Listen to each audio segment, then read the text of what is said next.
This is The Resilient Life, where we believe that every human will struggle in this life. Our challenge is to struggle well. I'm Ryan Manion. I lost my brother to war, my mom to cancer, and I'm the daughter of a retired Marine. I'm also a wife, mom, author, and president of one of the nation's leading veteran service organizations. Join me and some incredible guests as we explore the value of struggling well through life's inevitable challenges. Welcome to the first episode of 2023 for the Resilient Life podcast. This is exciting. I'm so excited to be back in the studio bringing you these incredible conversations. And we are starting out strong with an awesome guest, First Lieutenant Riley Tejcek, a member of the U.S. National Bobsled team. Did I say that right? Yes. Riley, welcome to the Resilient Life podcast. Ryan, thank you so much for having me. This is so awesome. I'm so excited to talk to you and really dive in more with you. Yeah, so Riley is coming to us all the way from Germany. She is competing there. And, you know, Riley, I love when I started following you and tracking what you were doing. I was like, wait, she's a Marine. And then I'm seeing you bobsledding and I'm trying to put the two together. And I'm like, is she still in the Marine Corps? And you, in fact, are. You're at the Camp Pendleton. That's where my brother was stationed. So I love that connection. Yeah. And I would love to kind of talk about your journey to where you are, because it's not a typical one. And so I think it's really cool and unique. And I'd love to just kind of kick it off there. So let's talk a little bit about your background. You went to GW. Yes. And you were recruited there to play softball, right? Yes. Yeah. So I played softball my whole life. My dad was a professional baseball player. And my mom was really big in academics and driving that factor into me. So I like to think I'm kind of a fun blend between the two of them. Decided to pursue education and sport in college. And it was such a blessing to play Division I, which was my goal, and get there. So that was step one of what brought me to here, because that's what brought me into being the Marine Corps, which then is what GW is also what brought me into bobsled. So that is like super critical and where I am and how I'm here now. So do you come from a military family? What's the military background?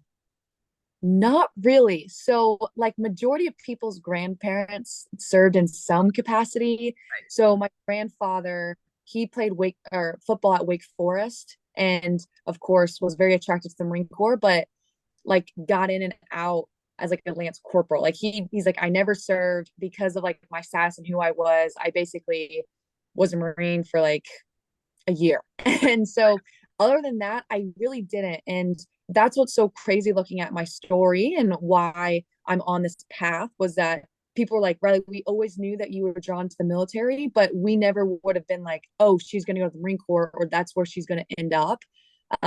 It's kind of funny looking back at my childhood that my father was my coach my whole life in sport, especially softball, with a softball baseball connection.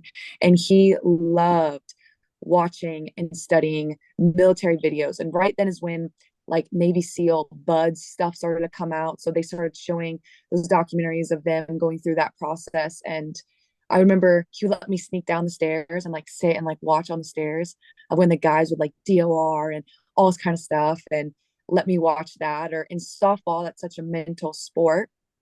We would talk about resiliency through trials, and the military was the best explanation of that. So he would have me read books as like studies and to like work on my mental toughness as a young woman athlete, especially in a sport that was full of failure. So the military mottos and mindsets were constantly ingrained slowly into my mind without me knowing it.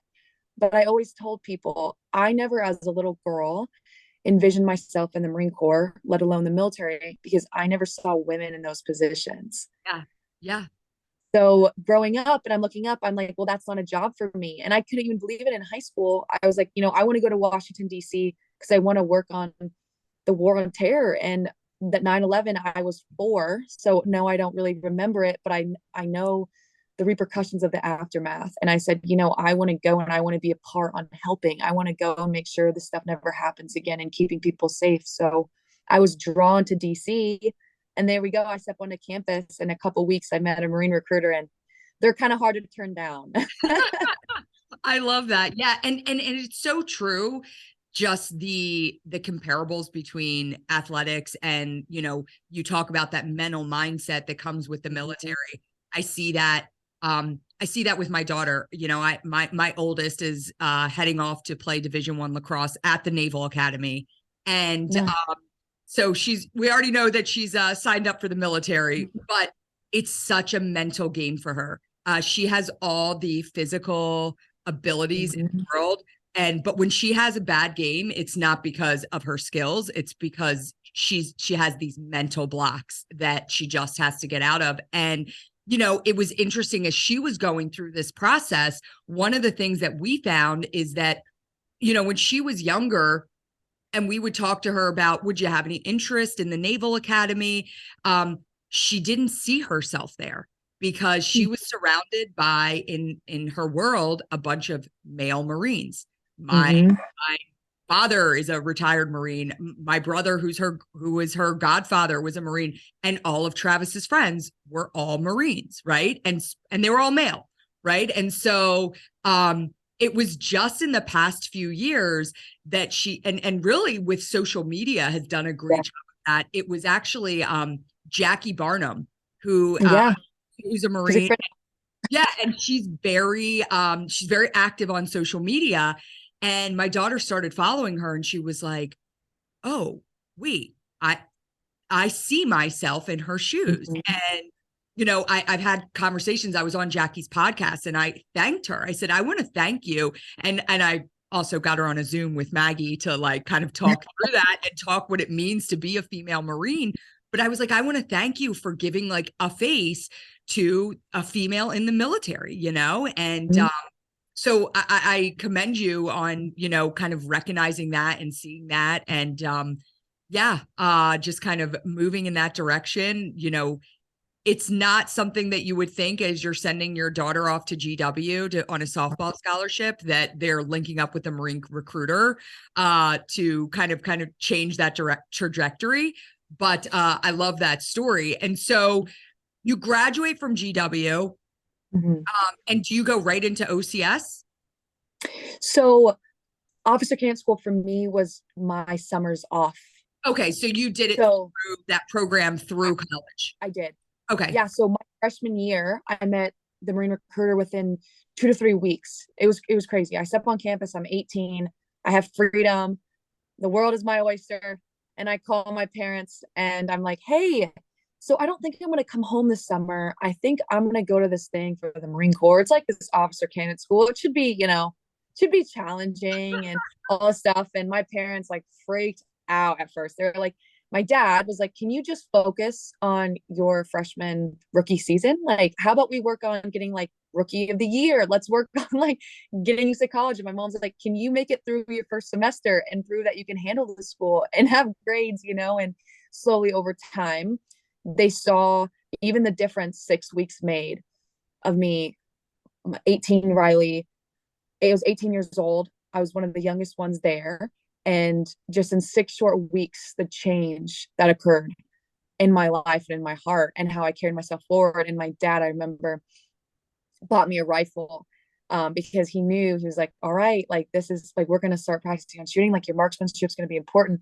And I came home and I was like, "Dad, time me." And I took it apart and put it back together. And as I'm taking it apart on the kitchen table, he's like, "You broke it. Like, what's going on?" And I was able to throw it back together. And he not only saw the skills that you learn, but also my mentality and the thoughtfulness for others and the selflessness and the things that the Marine Corps already was instilling in me. And my parents all of a sudden became the most supportive people in the world, where when I went back to OCS, because I was so young, I did the PLC 6 weeks.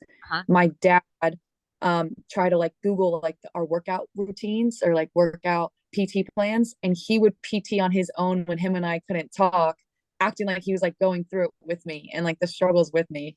So they were the most supportive people, but at first I think I definitely gave them a heart attack. And I think times talking about deployments and carrying on a career in the Marine Corps, makes it sometimes uneasy for parents, but they're so supportive and see why, because it's such a great organization. So you graduate from college, and Mhm. what year did you graduate? 2019. Right. And so like COVID hits. Yeah. And that is a huge piece of my story and timing. So I finally go to the basic school, and COVID hits when graduation. And my family, we don't get family day. I don't get mess night. I don't get anything besides from celebrating my PFT and CFT. And we can be up against each other for that. But no, so like all the fun things are like ripped away from us.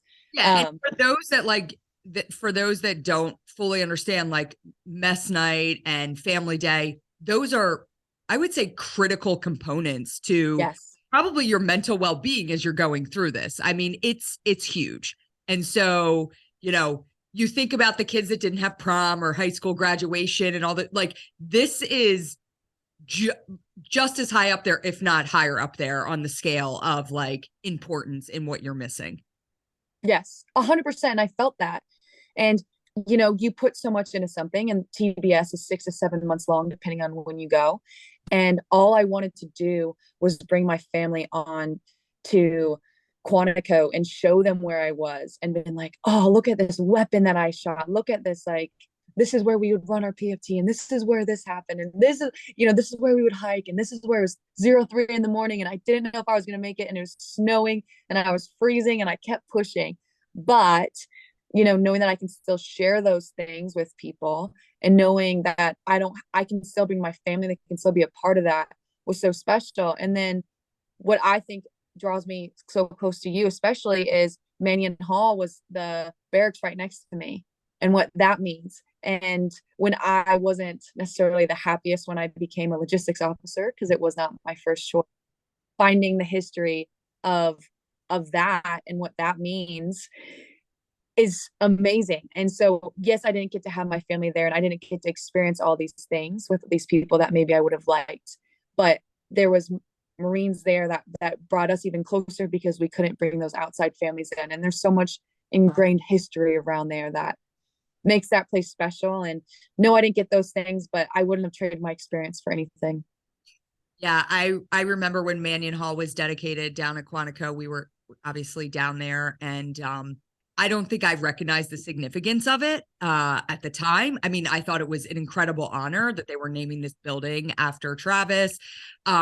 But then realizing all of these young Marines going through TBS that were going to be living in there. And, Mm-hmm. To this day, I am constantly meeting Marines that are like, I lived in Manion Hall. Yeah. And, I think the Marine Corps does a really good job of not just like naming a building and not making sure that they offer the significance of the name behind the buildings that these young Marines are living in. So like they all knew the history, and they have a beautiful display case for Travis right when you walk in. And when he graduated from TBS, kind of a cool story. Travis graduated at the top of his class. He was, top 10 in his class. And so he pretty much thought, and so did my dad, it was like, well, what's your pick, And so he was infantry first, and I forget was second. I don't even know if logistics was anywhere on his list.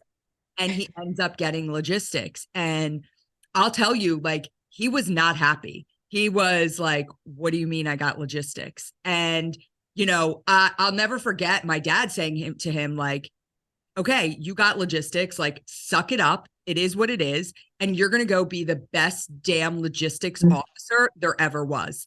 And, now the Marine Corps has the Logistics Officer of the Year award, and it's named the Manion Award. And, we laugh every year when we go there. It's such an honor. And I'm like, here we go, handed out this award for like, the logistician of the year.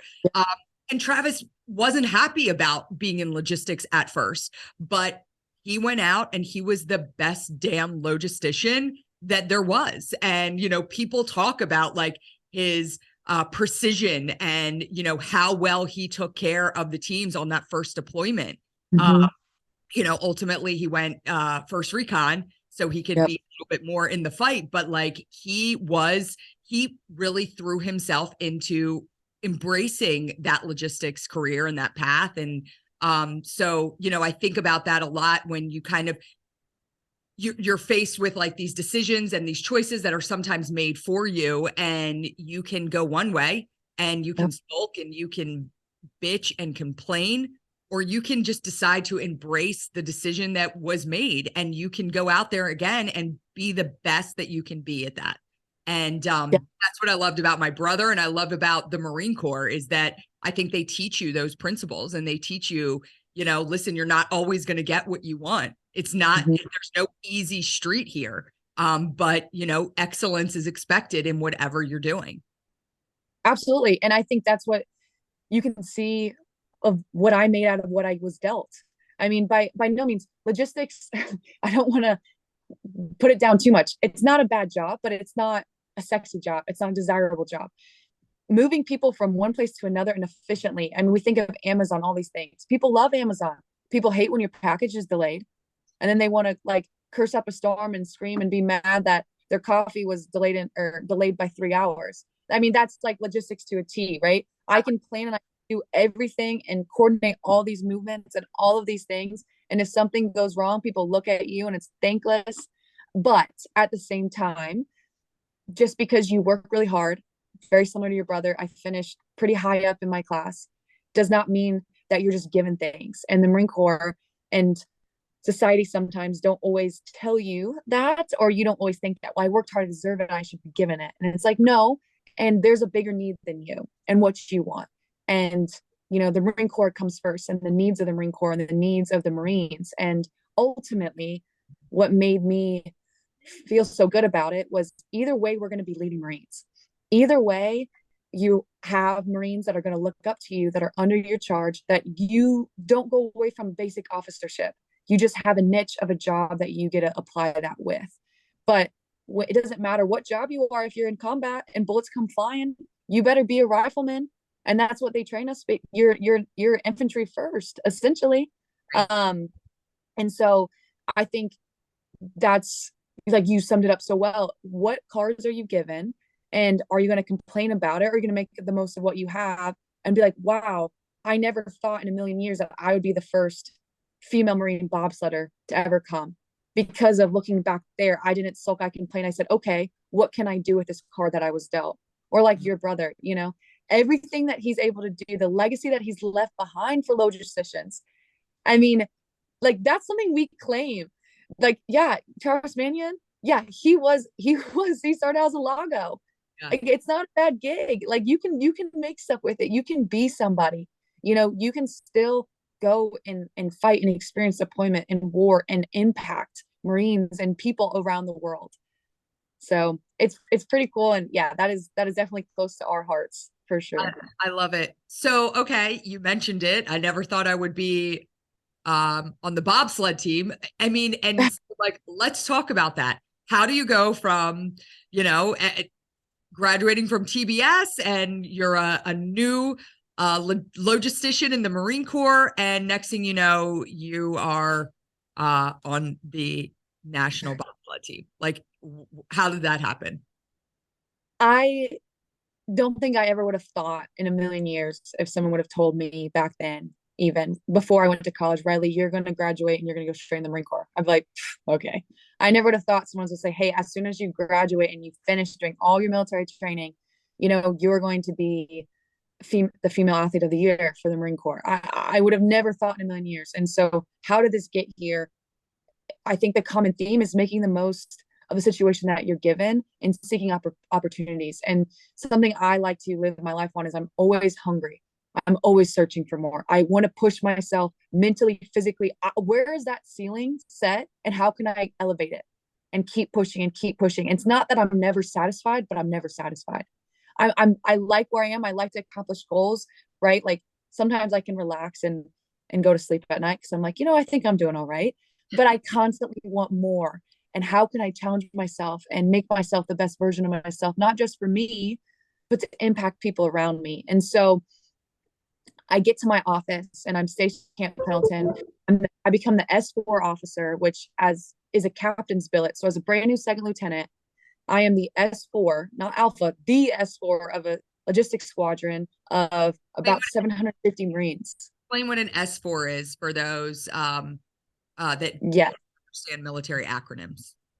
Yes, essentially, I was put into a headquarters role and position to oversee all logistics for 750 Marines of a unit called MALS 39, which is Marine Aviation Logistics Squadron 39. So essentially, our mission is to help support birds, helicopters up in the sky, and making sure that they're constantly ready to go for the pilots and everything's taken care of. So I'm seeing my maintainers, the people that runs like different supplies for the helicopters, avionics to do all of the high tech things in there, and the ordnance that literally supplies like the ammunition. And so I oversee all of this and how we get people from one place to another in deployments and this, that, and the third. So it's no light job for a brand new second lieutenant. It's not one that is slated for a second lieutenant. It's someone that's a captain, which is an 03, and I was an 01 at the time, brand new. And I remember having a conversation with my executive officer and commanding officer, and they're just like, Riley, we're so excited to have you. You know, this is a massive billet that you're going to be filling. And just so you can get in your head, like, you're going to be non-deployable. Our unit as a whole is non-deployable. We send segments off to go and detach, but you're one of one essentially. And this isn't normal, but as your time of lieutenant, you're not gonna be deployed. And for a lot of people, they might have been happy about that. And I was heartbroken. I went home and I'm like, no, like, that's all I want. Like, I want to be in the fight. Like, I want to be here because I want to train. I want to go to war. I want to help. I want to make an impact. And I'm like, I'm going to be sitting here at a desk for at least 3 years. Yeah. And then, let alone we're in the midst of COVID. So I was like, okay, well, let me shift my priorities and stay competitive. I want to keep competing. I want to have a reason to wake up every morning. Like, what goals am I trying to accomplish? And I was reached out to about the Marine Corps softball team. I was like, oh, that's awesome. I'll join the Marine Corps softball team. It's slow pitch. I'll just hit a bunch of home runs. I'll travel. I'll try to represent like the whole branches in the all military category for that and do something fun 2 months out of the year. Well, nope, COVID shut all that down. So I'm sitting in my office one day and I'm like, man, like, I need motivation. I know that I wanted to go to the gym, but I'm like, PFT, I already crushed it. CFT is another 6 months away. Like, what am I doing? All I know is how to compete. And I saw that Bobsled was having a virtual combine due to COVID. And why I even saw that on my social media feed was because I followed a woman. Her name's Alana Myers Taylor, and she played softball at George Washington. So that's where that like plug and tie came from. And she's one of the most decorated bobsledders in the world. And she played softball at my school.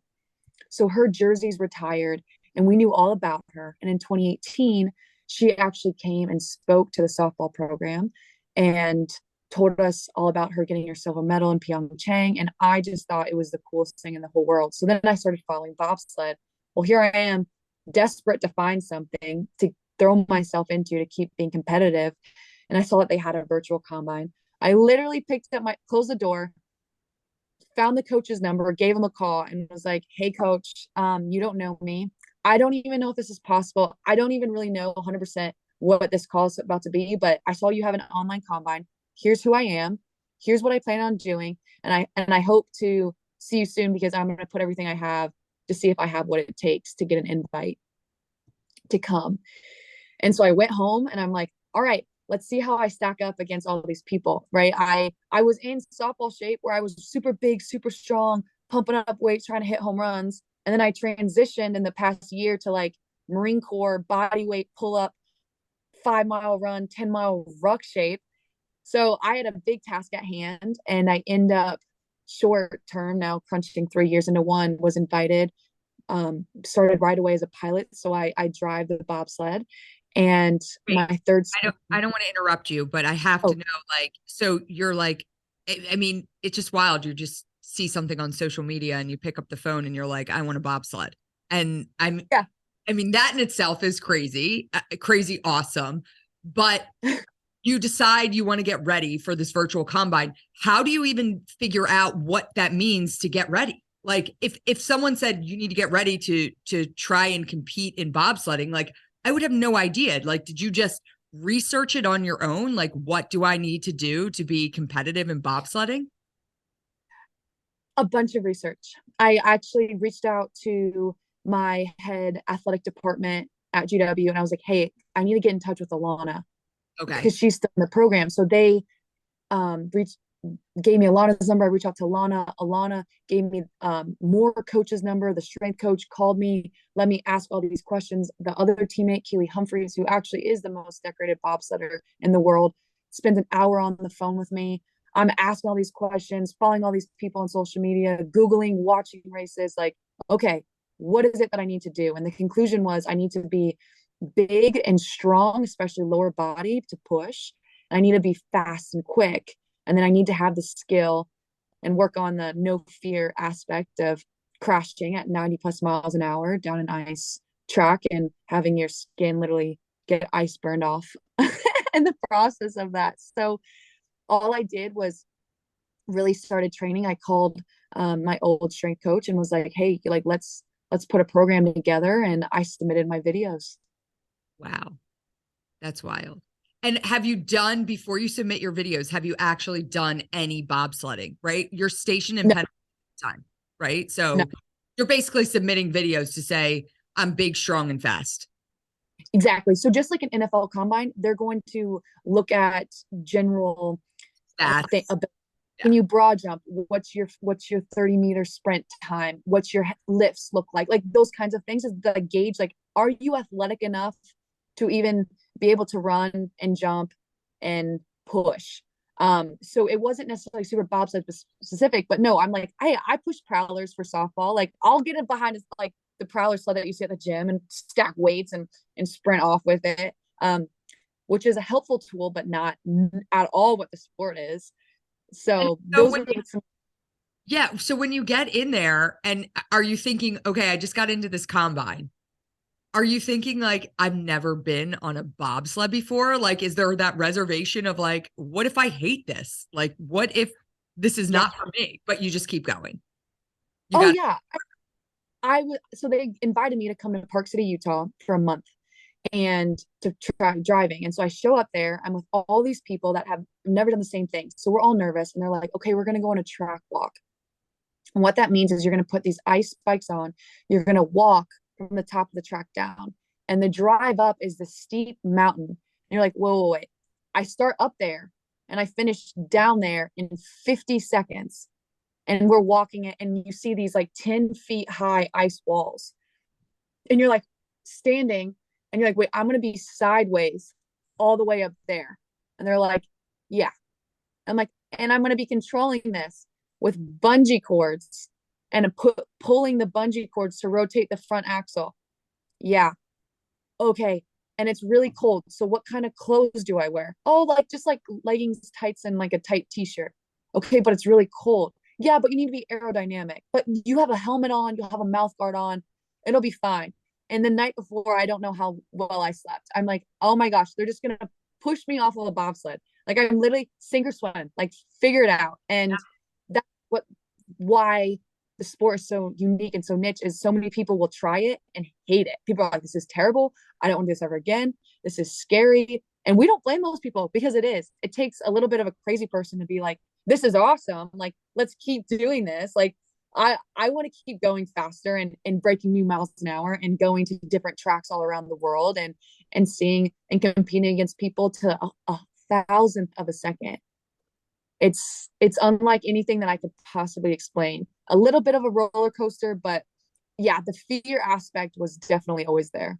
so it was that first time on the bobsled, you were kind of hooked. You're like, I love it. Yes, I got down the first time, and I think there's just so much emotions that I was like holding in, and I finished, and I'm like woohooing. I'm like, woo, yeah, like let's go round two. Like let's okay, I'm hooked. I'm in. I mean, I like to tell people looking at my life, I joined the Marine Corps. I went skydiving. I go cliff jumping. Like I like adrenaline, like that stuff. I typically enjoy, and this gives me some of that, but a little bit of a different, harder feedback, because when you fail, you quite frankly smack your head, go down the whole way, on your head, not knowing where you are. It's like a car crash that like never ends, essentially, when things go bad. But it's like, yeah, there's danger and there's things that like are fearful, but I love having to perfect myself constantly and study and compete and to see like how can I even gain 100th of a second of an advantage over other people? How can I study this? How can I improve? It's this game that I'm like hooked on, of like constantly wanting to make these small adjustments to be the best. I love it. Do you think that I would not classify myself as an adrenaline junkie. I don't like roller coasters. I don't like heights. I've never skydived. Like that is not my thing. I have physical reactions to like fast moving things. Like I would be the one in the bobsled, like on the trial, and my eyes would roll back in the back of my head and I'd start fainting, like that's when you see those people that do like the slingshots up and they like immediately like pass out, or skydiving, like that would be me, or I imagine that would be me. But I am an adventure junkie. Like I'm always seeking out new adventures and new things. Like I want to try everything. Except skydiving. I really don't have a desire to try skydiving, but I often wonder, like, can you train yourself? Because I wasn't somebody that was always, I think when I was younger, I think I was actually a little bit more risk adverse. I wasn't somebody that was like automatically wanted to try something new. And I wonder, like, do you think that can be taught? Do you think that's something that you can actually train yourself to kind of seek out adventure and things that like bring that rush of adrenaline? I get those rushes of adrenaline. I just get them in a different way. Right. And so I like to put myself in like real uncomfortable situations and be like, all right, how are you going to operate in this? But I constantly have people that are like, well, how do you do that? And I'm like, well, I just do it. I don't know. Like, I just do it. I can't kind of explain like, this is the practice that I decide to like get comfortable with being uncomfortable. Right. I think that's a lot of what you have to do if you want to not live kind of a stagnant life, essentially. What you just said, we're like speaking the same language here. I always say you need to get comfortable with the uncomfortable. And is there a way to really practice it? I don't think there's a generic standard way of, hey, this is a self-help book on how to become more adventurous or how to find the best out of yourself. My initial thought process, I have two main thoughts here. The first one is I've noticed, what is preventing people from doing things that they never thought that they would? What is stopping people from achieving dreams and goals that they have? And I think, in my opinion, and that I've seen, is so much of it is self-doubt and caring so much about what other people think, and letting that stop you. And I tell people all the time, I've seen so many people stop themselves instead of other people stop them. And what I mean by that is, so many people would tell me, Riley, why do you want to become a Marine? Like, aren't you worried? Like, you're going to be the only female. Like, it's really male dominant. Like, I don't know. Well, you don't think those thoughts were in my head as well? You don't think I didn't stop and think, wait a minute, less than 6% of women, or 6% of officers are women in the Marine Corps. You don't think I stopped to say, this is a male dominant culture? You didn't stop, and I don't think I looked around at OCS and been like, I don't fit in. I have long blonde hair. I'm very bubbly. I like to be girly. I mean, I can turn it on. Don't get me wrong. I'll go and I'll fight with the rest of y'all. But yeah, and so many people let that stop them. So many people tell themselves no. So many people are like, get in their own way from doing things because of self-doubt and what other people think. And the way I try to live my life is, I'd rather someone else tell me no, and I'll still tell them that I'm going to do it. But I'd rather someone else be the one to try to stop me than let myself stop me. And so when people said I couldn't become a Division I softball scholar or get a Division I softball player, I said, okay, I'm going to prove you wrong. Not because I care about you, but because I know that I can't. When someone said I can't become a Marine because I was a female, I said, okay, don't try to tell me what I can and cannot do. Watch me, because I will. When someone told me I don't know about this whole bobsled thing. You were already a softball player. You've never done it. You'll never make it. You're not athletic enough, whatever. Okay, watch me. I will. When someone said I can't balance a career and pursue sport at the same time because it's never been done before by a female Marine, watch me. I will. And I'm not going to let people stop me. And like you said, put yourself in hard situations.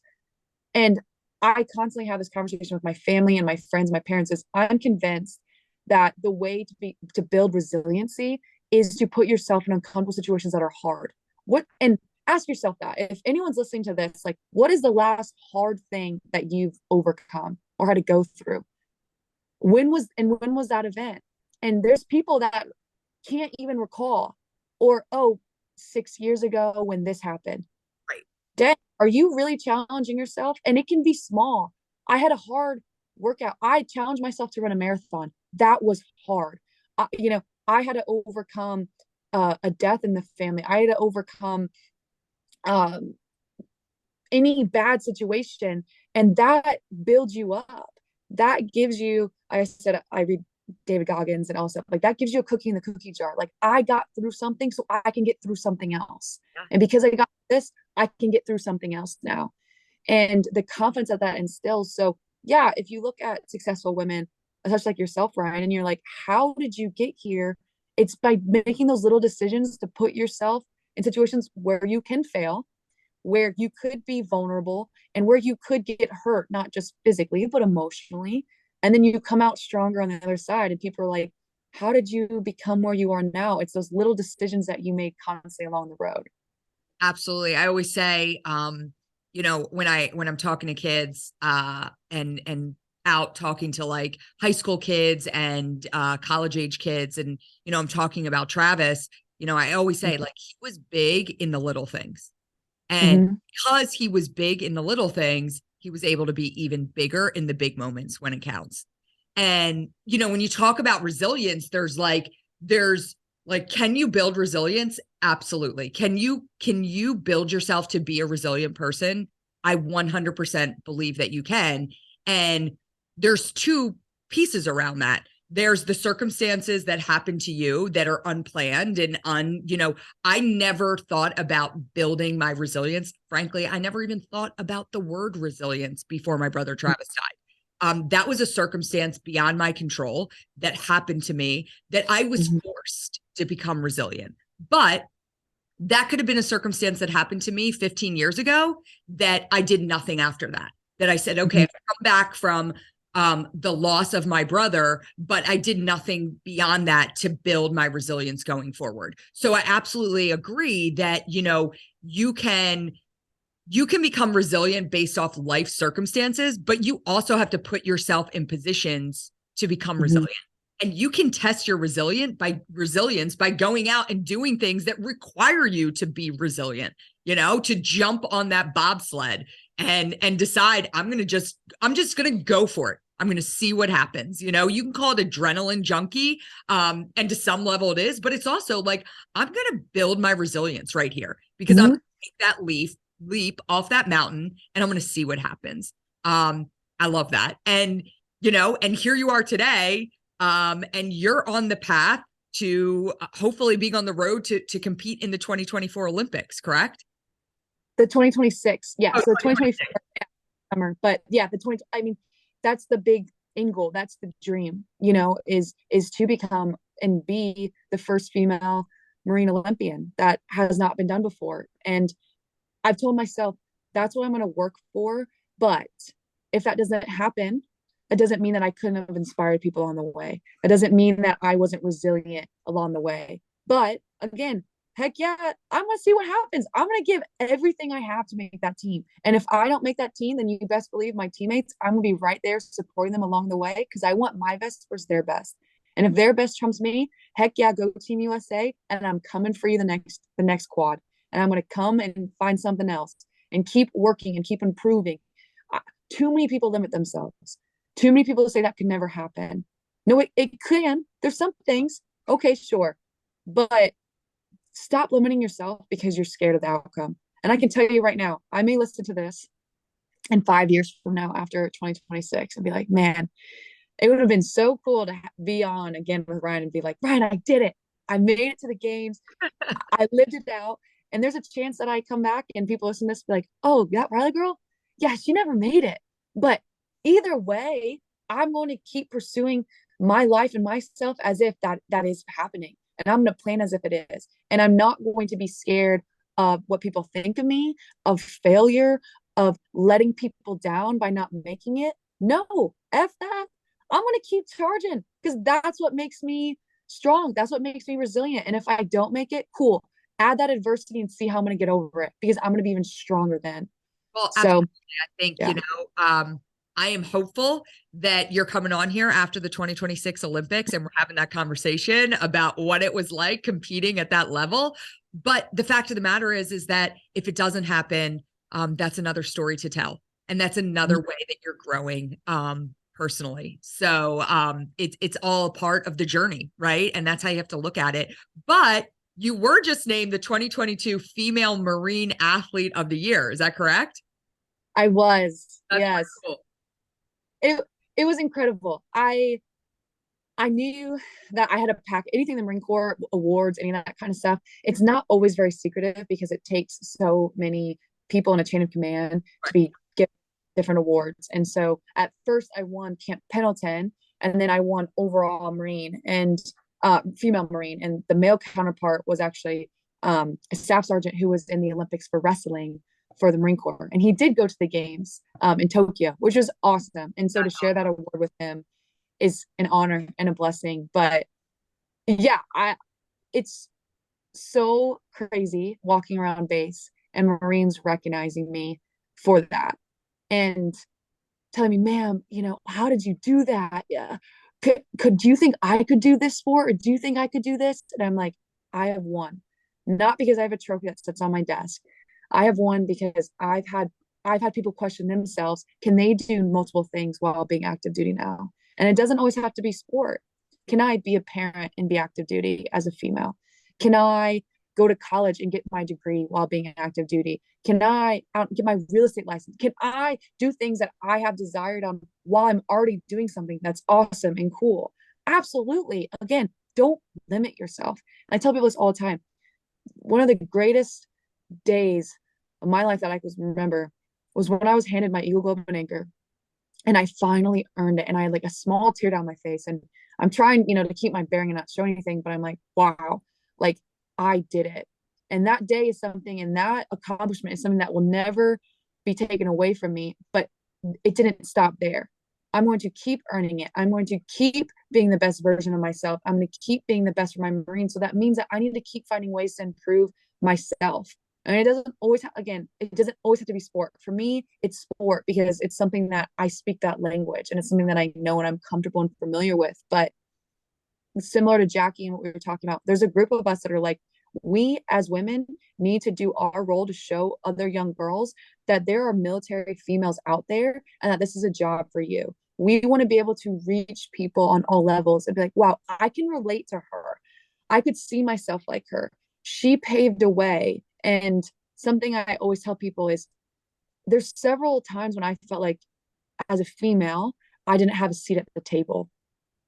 And I felt like people thought that I had to change who I was to like fit into this culture and just really trying to show people like, hey, being in the military where women are completely outnumbered in the minority, no, you have a seat and you can be who you want to be. You don't have to act like a male. You don't have to talk in a deep voice and yell and knife hand all the time. Like that's maybe a part of it, but if that's not who you are, you don't have to do that.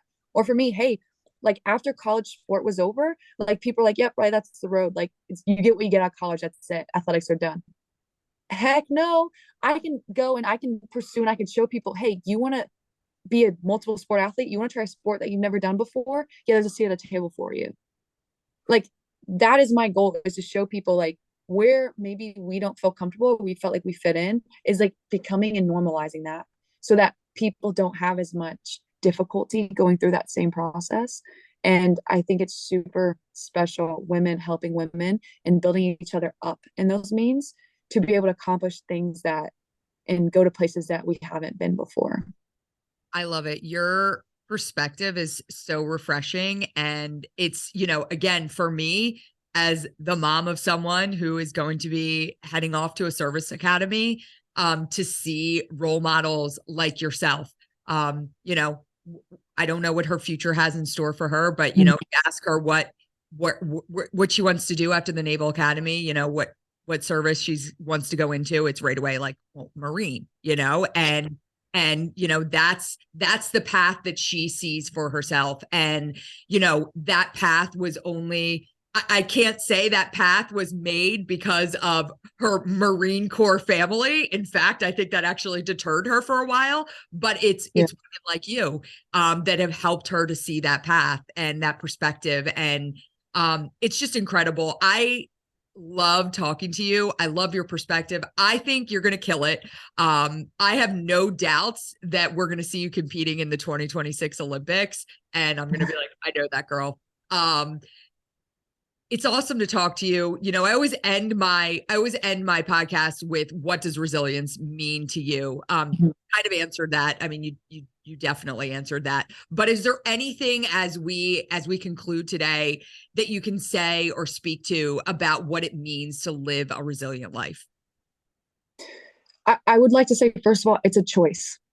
It's a choice. Do I feel resilient every single day with hard circumstances and adversity that comes my way? No. And is there times where, real talk, like I need a moment, I need to cry or I need to be emotional and I feel sorry for myself for 5 seconds? Yeah, that happens. I'm human. I feel those things. But it's, what do you do next? And what are the next steps? And it's perspective. I can look at my life falling apart and the adversity and why is it so hard and why am I failing and why am I being rejected or any of those things. And I can look at this and be like, okay, I can either take this as a blessing and look at it of good. Now I can be redirected on the path I'm supposed to be. Or I can take this and play the poor me card and mope and complain and feel sorry for myself and not make a change. And so with this, it's a choice. And it's a choice anyone can do. You don't have to be in the military to be resilient. You don't have to be of a certain age. You don't have to experience a certain life to do these things. It's a choice that you make every day. It's how you see your circumstance so that one day you can look back and be like, yep, if that hard thing didn't happen, I wouldn't have gotten through this and I wouldn't have gotten through this. And so to characterize it all, you also don't have to be resilient by yourself. I think that is a big thing, especially as women and other people that I've seen in Marines as a whole struggle with, is feeling that they have to attack everything on their own. And I just want to say, like, to anyone out there, you'd be surprised of how many people want to fight alongside you, whatever you're going through, and you are so loved and cherished and cared about, and you're part of a community that people want to help you. So don't feel like it's a battle that has to be fought 1v1. Get people on your side, get the numbers, and start just attacking that enemy of whatever that is. I love it. And I think that in itself, like, what does living a resilient life look like? It's a choice. And it is. It's a choice that we have to make every single day. You know, are we going to not push ourselves to be resilient? And great words, awesome stuff. We'll be cheering for you. You're in Germany now. Are you competing? When do you compete? So I compete Saturday and Sunday, but so it's January now. My season goes up until March, and then we break, and then we start back up again in October. So October to March is racing season. It's winter, so that's easy to remember. But if you follow me on social media, I always post where you can watch. It's televised, our races, or you can go back and follow them on YouTube afterwards. But yeah, we're in the midst of race season. I can't wait to see what we can do and continue to represent the USA. Yeah, well, we're going to be cheering for you. We'll definitely post, maybe we'll put some links to some of your videos on our YouTube page. And can't thank you enough, Riley. Awesome conversation. Really appreciate you taking the time all the way from Germany to come and speak with us. And thanks all of you for the first episode of 2023 of the Resilient Life podcast, kicking off a new year with an awesome conversation. Please make sure to like, subscribe, and share with your friends. Thanks so much, Riley. Thanks, Ryan.